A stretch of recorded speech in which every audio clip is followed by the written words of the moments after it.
देवियों और सज्जनों, सभी मित्रों, इस विशेष प्रसारण में आप सबका स्वागत है, अभिनंदन है और वंदन है। यद्यपि प्रसारण में देर हो गई है 2 दिन की, ये 26 जनवरी के दिन ही प्रसारण करना था, क्योंकि ये विषय गणतंत्र दिवस का है, पूर्ण स्वराज्य का है। आज का विषय है कि क्या हम स्वदेशी के बिना पूर्ण स्वराज्य की प्राप्ति कर सकते हैं। तो ये आज का विषय है। 26 जनवरी गणतंत्र दिवस हम लोग मनाते हैं, इस बार भी मनाया। गणतंत्र दिवस के भी 75 साल पूरे हो गए हैं।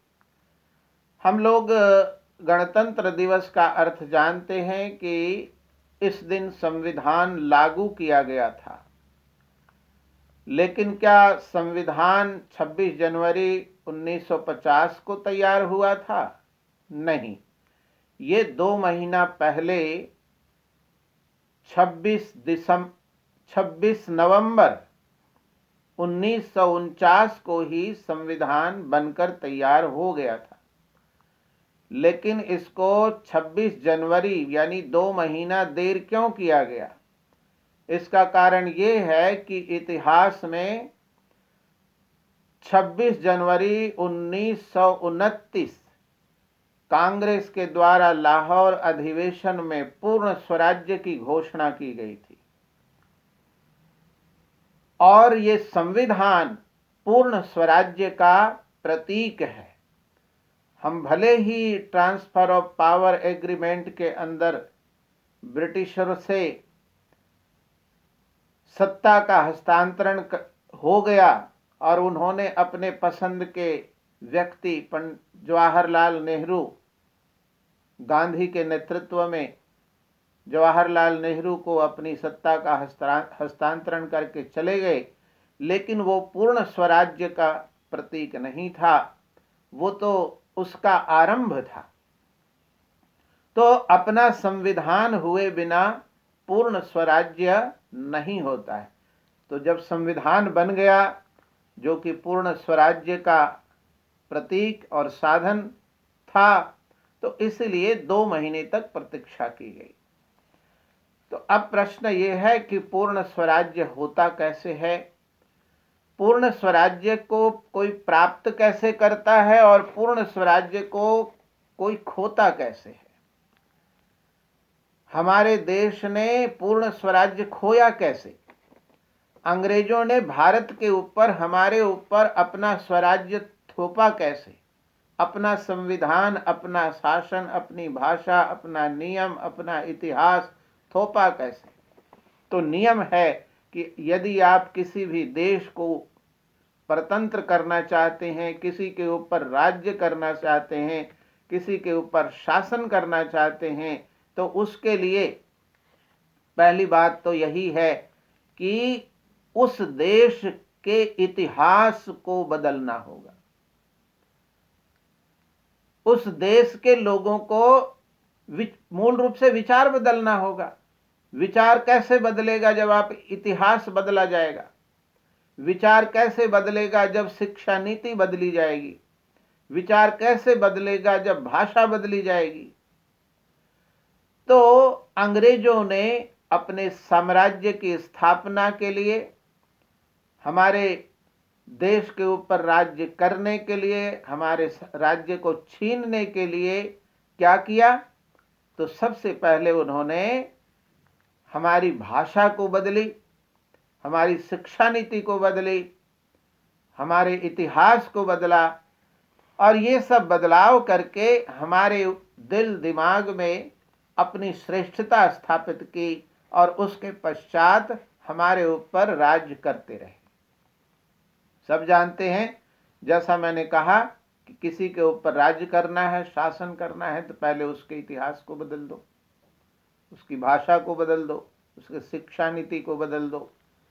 आइए, लॉर्ड मैकॉले ने क्या कहा? लॉर्ड मैकॉले ने ब्रिटिश संसद में 1835 में ये प्रस्ताव रखा, और क्या प्रस्ताव रखा, ये सबको सुनने के योग्य है।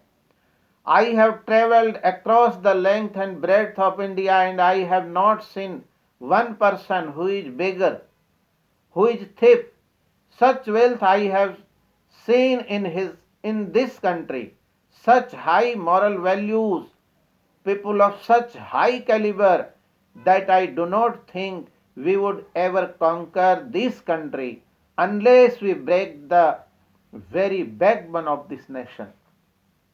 जब तक इस देश की रीढ़ की हड्डी को नहीं तोड़ देते, हम इस पर शासन नहीं कर सकते। Which is her spiritual and cultural heritage, and therefore I propose that we replace her old and ancient education system. हमारा बैकबोन, हमारा प्राचीन गुरुकुलीय संस्कृत भाषा में चल रही शिक्षा नीति, ये हमारी सभ्यता और संस्कृति, ये हमारी रीढ़ की हड्डी है। इसको तोड़ना पड़ेगा। ये लॉर्ड मैकॉले कर रहा है। हर culture for if the Indian think that all that is foreign and English is good and greater then their own, they will lose their self-esteem, their nature, self-culture, and they will become what we want them, a truly dominated nation. तो ऐसा बना देना है शिक्षा नीति में परिवर्तित करके कि जो हम अच्छा समझते हैं उसी को वो अच्छा समझें, और अपनी सभ्यता, संस्कृति, इन सबको निम्न दृष्टि से देखने लग जाएं। उनका सेल्फ स्टीम, आत्मसम्मान को नष्ट करना है। तो जब ये लॉर्ड मैकॉले ने 1835 में ब्रिटिश संसद में प्रस्ताव रखा कि हम शिक्षा नीति को बदल करके और पूर्ण स्वराज्य को प्राप्त कर सकते हैं, इनके ऊपर शासन कर सकते हैं, इसके बिना नहीं कर सकते। इतिहास की बात कही, इतिहास को बदलने के बिना। और अन्यत्र क्या कह रहे हैं lord Macaulay? We must do our best to form a class of people who may be interpreter between yes and millions, Indian in blood and colour, but English in word and intellect, taste and habits. हमें ऐसे एक समूह खड़ा करना पड़ेगा जो दुभाषीय का काम करे, और हमारी ओर से इस देश के लोगों पर शासन करे। तो हमें वैसे समूह बनाना पड़ेगा, दुभाषिया बनाना पड़ेगा, अंग्रेजी जानने वाले, बोलने वाले लोगों का समूह खड़ा करना पड़ेगा, जो रंग और रूप, रक्त उनका भले ही भारतीय हो, पर उनकी रुचियां, उनकी आदतें, उनकी भाषा, उनके विचार पूरी तरह से हमारी तरह, अंग्रेजों की तरह हो। तो भारत के ऊपर पूर्ण स्वराज्य के लिए, पूरी पराधीन करने के लिए अंग्रेजों ने क्या किया? हमारे इतिहास का लेखन किया।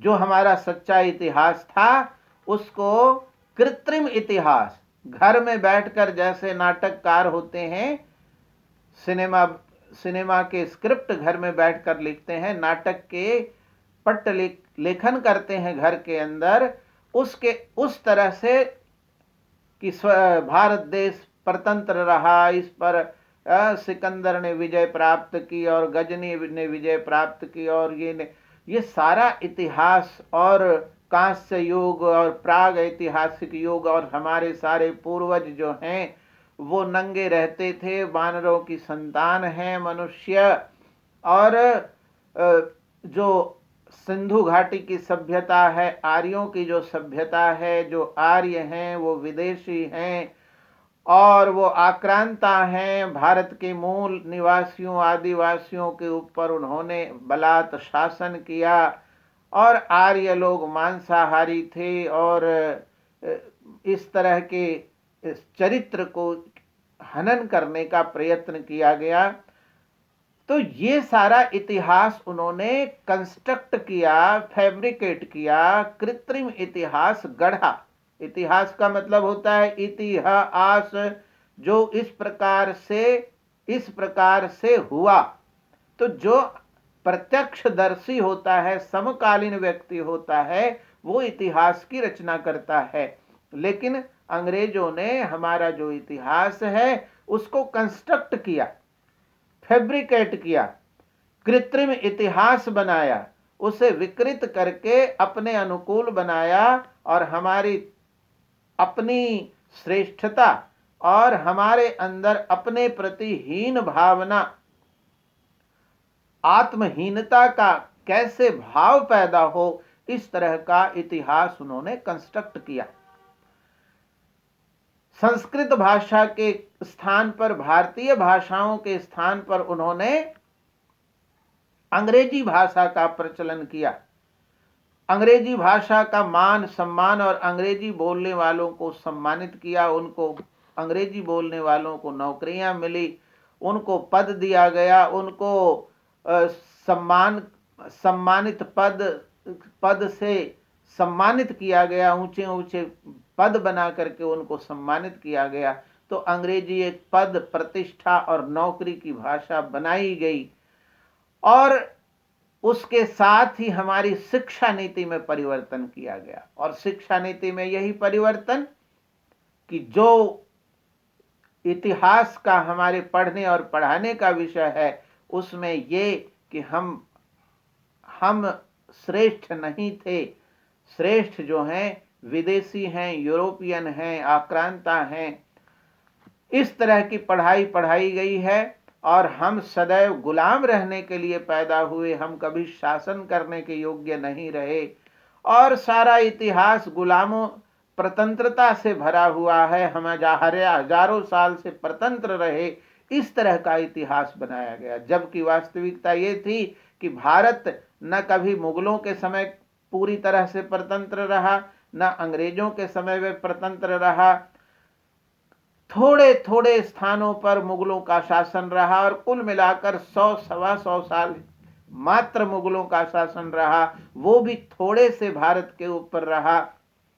अंग्रेजों का शासन पूरे भारत पर कभी नहीं हुआ, थोड़े से जगहों पर रहा। लेकिन कैसा हमारे सिलेबस कैसा बनाया गया, हमारी पाठ्य पुस्तकें कैसी बनाई गई, जिसमें यह दिखाया गया कि हम सदैव से गुलाम ही रहे हैं, गुलाम ही रहने के योग्य हैं, हमारे अंदर कोई राज्य करने की योग्यता नहीं है। इस तरह की चीजें, इस तरह का इतिहास बनाया गया, इस तरह के पाठ्य पुस्तकें बनाई गई। तो ये सब करके अंग्रेजों ने हमारे ऊपर शासन किया। तो ये तो हो गई पूर्ण स्वराज्य कैसे प्राप्त की जाती है। तो ये तो सारी विधि हमें अंग्रेजों से ही प्राप्त हो गई, जिन्होंने हमें शासन किया। तो 1947 में ट्रांसफर ऑफ पावर हो गया, हम स्वाधीन हो गए, कथित रूप से स्वतंत्र हो गए। और 1950 26 जनवरी 1950 को हम गणतंत्र भी हो गए, हमारा संविधान लागू हो गया। इसका मतलब अब हमें पूर्ण स्वराज्य को प्राप्त कर लेना चाहिए।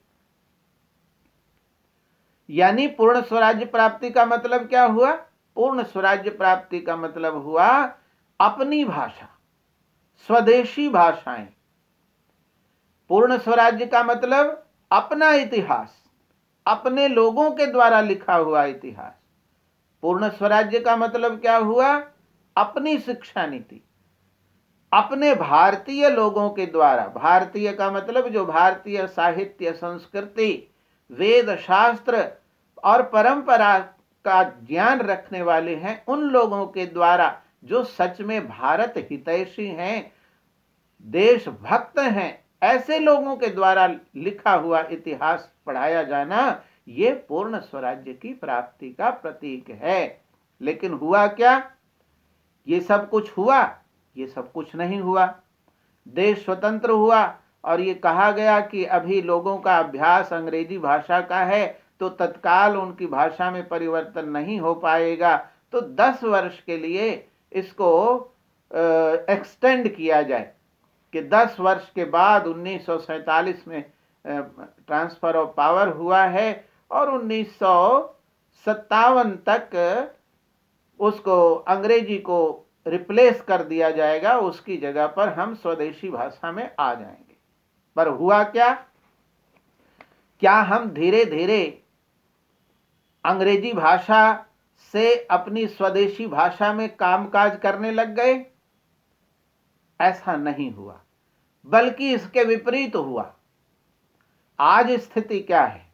धीरे धीरे 10 वर्ष करके बढ़ाते गए, अब होंगे, और स्थिति सुधरने की जगह, हम स्वदेशी की ओर आने की जगह, हम विदेशी भाषा के अधिक से अधिक गुलाम होते गए, क्योंकि एक षड्यंत्र के अंतर्गत जिसको ये पावर ट्रांसफर करके गए थे, वो पावर ट्रांसफर करने जिसको पावर मिला, वो गांधी, वो नेहरू, वो कोई देशभक्त नहीं थे। आपने सबने सुना ही है नेहरू जी के ऊपर क्या लोगों का आकलन रहा है। Christian by education and Muslim by culture and tradition and Hindu by accident, unfortunately Hindu. ये बीएन खरे का आकलन है, लोगों का आकलन है। और कोई भी जब सुनता है तो स्पष्ट उनके कार्यों को देखकर, उनके व्यवहारों को देख करके ये आकलन बिल्कुल सही सिद्ध होता है और सिद्ध हुआ। तो जिस षड्यंत्र के अंदर, जिस योजना के अंदर, जिस व्यक्ति को वो सौंप कर गए थे, तो जो भाषा स्वदेशी भाषा के अंदर परिवर्तित होना था, वो हम नहीं हो पाए। और क्या हुआ? आज स्थिति ये है कि पूरे भारत में प्राइवेट स्कूल बन गए हैं, प्राइवेट कॉलेज बन गए हैं, और कक्षा 1 नहीं, LKG से, नर्सरी से बच्चों को अंग्रेजी में शिक्षा दी जा रही है।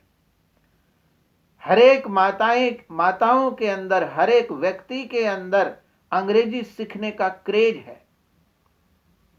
हर एक के क्यों?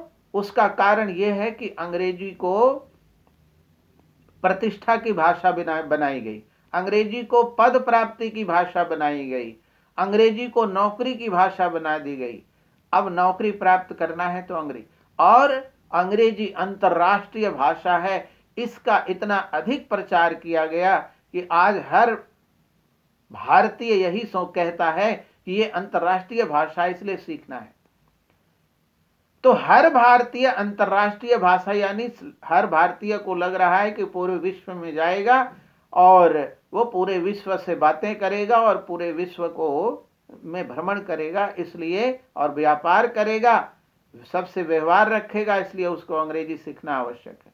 तो हर माता पिता के अंदर, हर व्यक्ति के अंदर ये भाषा का ऐसा प्रभाव फैला दिया गया है कि हर माँ पिता, मजदूरी करने वाला भी, जो सब्जी बेच रहा है, जो चाय बेच रहा है, जो किसान जो मजदूरी कर रहा है, वो भी अपने बच्चे को सरकारी विद्यालय में न पढ़ा करके प्राइवेट विद्यालय में पढ़ाना पसंद करता है। और स्थिति क्या है? विद्यालयों के अंदर, मतलब भाषा सीखने सिखाने से तो किसी की आपत्ति है नहीं। भाषा आप अंग्रेजी क्यों, आप फ्रेंच भी सीखिए, जर्मन भी सीखिए, विश्व की जितनी भाषाएं सीखना है सीखिए, और भारत के जो अनेक भाषाएं हैं, अनेक राज्यों की भाषाएं हैं, उनको सीखना है सीखिए, किसी को कोई मना तो है नहीं। लेकिन यहां केवल भाषा सीखने की बात नहीं है। ये जो प्राइवेट विद्यालय बने हैं, निजी स्कूल खुल गए हैं अंग्रेजी माध्यम के, वो ये कह रहे हैं कि आपको अंग्रेजी बोलना आना चाहिए। तो अंग्रेजी बोलना आना चाहिए, और कब से? बचपन से बोलना आना चाहिए, फ्लुएंट इंग्लिश आना चाहिए, धारा प्रवाह बोलना आना चाहिए। तो इसके लिए क्या करना पड़ेगा? बचपन से सिखाना पड़ेगा। तो बचपन से सिखाना है तो घर में भी अंग्रेजी बोलना पड़ेगा। तो माता पिता को पेरेंट्स मीटिंग बुला करके और उनको सिखाया जाता है कि आप अंग्रेजी में बच्चे से बात किया करें। अगर आप ऐसा नहीं करते हैं और आपके बच्चे को अंग्रेजी बोलना नहीं आता है तो आपको विद्यालय से निकाल दिया जाएगा, आपको दंड लगेगा। तो अगर बच्चे विद्यालय में अंग्रेजी नहीं बोलते हैं तो उनको दंड लगता है, अभिभावक को दंड देना पड़ता है, और ये सब देने के लिए तैयार हैं क्योंकि अंग्रेजी के प्रति इतनी महान निष्ठा हमारे देश के लोगों को उनकी बन गई है। तो हर स्थिति का सामना करते हुए, तो ये है अंग्रेजी का क्रेज। हम वास्तव में अपनी भाषा, और अंग्रेजी सीखने में क्या हुआ, केवल अंग्रेजी सीख नहीं रहे हैं, हम अंग्रेजी बोलने व्यवहार में अंग्रेजी ले आए और हमारी अपनी भाषा टूटी फूटी भाषा बन गई और अंग्रेजी है वो प्रधान भाषा बन गई है। आज कोई भी 10वीं तक का छात्र है, विशेषकर नगरों का छात्र है, वो 10वीं कक्षा का छात्र, उसको खड़ा कर दीजिए मंच पर तो वो 5 मिनट के लिए स्वभाषा में, भारत की किसी भी स्वभाषा में वो अच्छी तरह से नहीं बोल पाएगा, जबकि अंग्रेजी भाषा में पढ़ना लिखना और बोलना उसको अधिक आता है। स्वभाषा का ज्ञान नहीं है और विदेशी भाषा का ज्ञान आज बढ़ गया है। तो कोई इसको आपत्ति नहीं कर रहा, सबने स्वीकार कर लिया।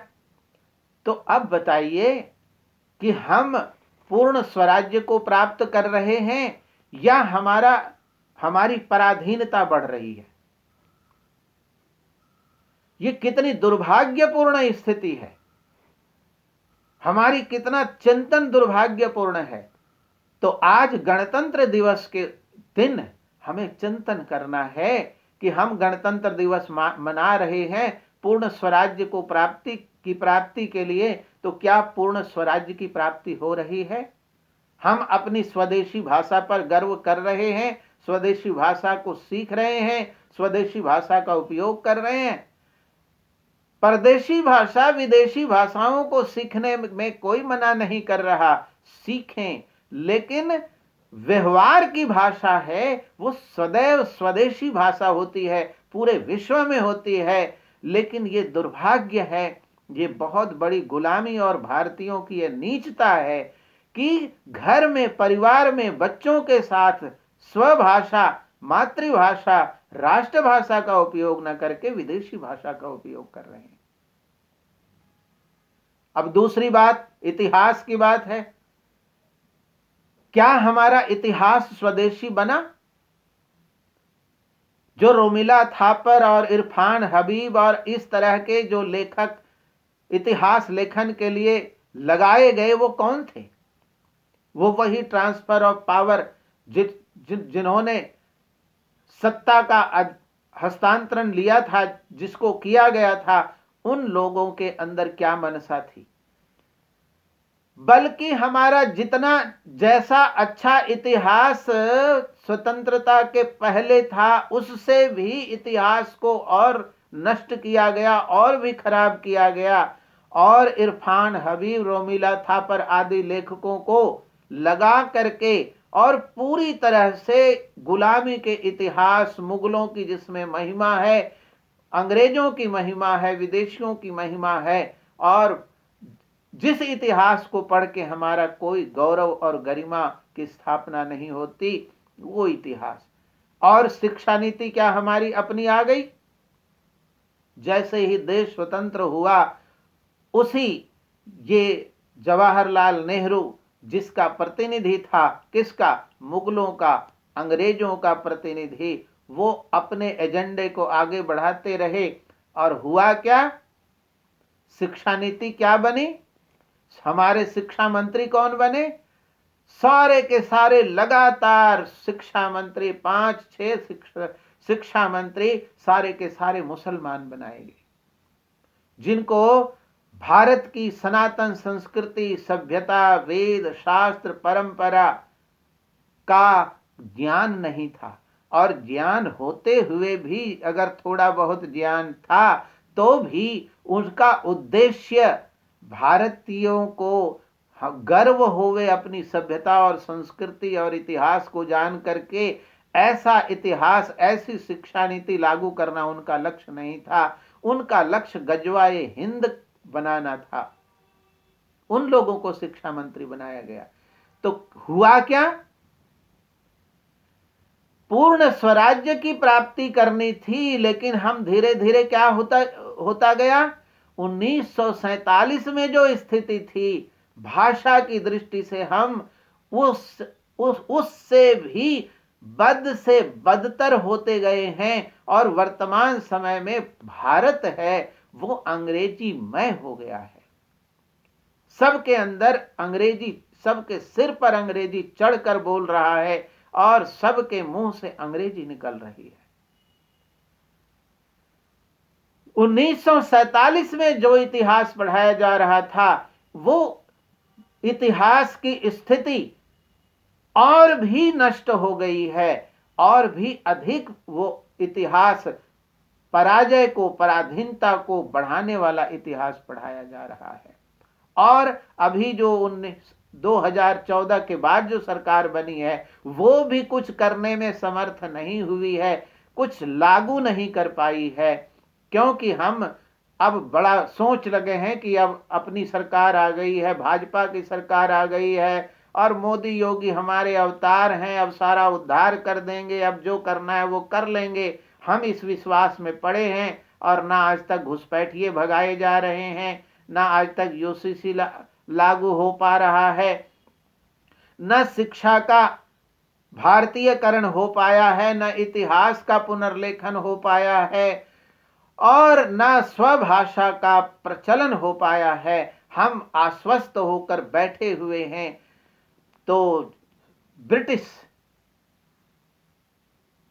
अंग्रेजों ने जिसको सत्ता का हस्तांतरण किया था, वो सत्ता प्राप्त करने वाला जवाहरलाल नेहरू, जिसको भारत के किसी भी राज्य का समर्थन प्राप्त नहीं था, जिसको एक भी मत नहीं मिला था प्रधानमंत्री बनने के लिए, जिसको जो केवल महात्मा गांधी, तो महात्मा गांधी और जवाहरलाल नेहरू ये दोनों अंग्रेजों और मुगलों के प्रतिनिधि, और इन दोनों प्रतिनिधियों को सत्ता सौंपकर अंग्रेज गए और वो उनका प्रतिनिधित्व करते हुए उनके एजेंडे को आगे बढ़ाते रहे।